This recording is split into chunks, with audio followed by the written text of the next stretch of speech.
आणि यानंतर पाहूयात काही मोठ्या घडामोडी। मंत्री उदय सामंत यांनी सिल्वर ओकवरती शरद पवार यांची भेट घेतली। नाट्य आणि क्रीडा क्षेत्रातील संस्थांवरती आम्ही काम करतोय त्या संदर्भात भेट। पवारांच्या भेटीनंतर उदय सामंत यांची ही माहिती। फडणवीसांची तुलना नथुराम गोडसेशी करत नाही। फडणवीसांची मोडस ऑपरेंडी नथुराम गोडसेप्रमाणे। काँग्रेस प्रदेशाध्यक्ष हर्षवर्धन सपकाळ यांचा आरोप। तर वाचाळवीरांना आम्ही महत्त्व देत नाही, दरेकरांचे प्रत्युत्तर।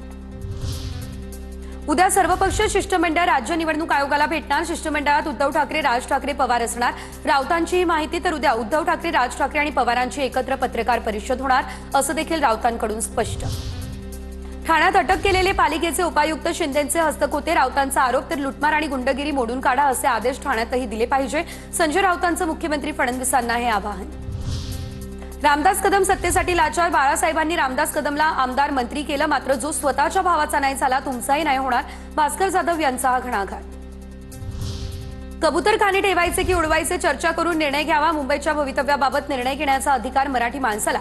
सामनामधून निशाणा। तर जैन जिमखान्यावरती कबूतरखाना सुरू करण्याची घोषणा करावी। सामनामधून हे आव्हान। मनोज जरांगे सरड्यासारखे 10 वेळा भूमिका आपली बदलत असतात। कधी हैदराबाद गॅझेट तर कधी सरसकटची मागणी करतात। विजय वडेट्टीवारांची मनोज जरांगे यांच्यावरती ही टीका। माजी आमदार शंकरांना धोंडगे काँग्रेससोबत जाण्याची दाट शक्यता। स्थानिक स्वराज्य संस्था निवडणुकांसंदर्भात काँग्रेसकडून प्रस्ताव आला। धोंडगे यांची माहिती। छत्रपती संभाजीनगरमध्ये उद्या महाराष्ट्र राज्य समिती पक्षाची बैठक। वर्धापन दिनानिमित्त शिवसेना ठाकरे पक्षाकडून बॅनरबाजी। मुंबईमध्ये शिवसेना भवनाबाहेर मुंबईमध्ये मशालच धगधगणार अशा आशयाचे झळकताय बॅनर।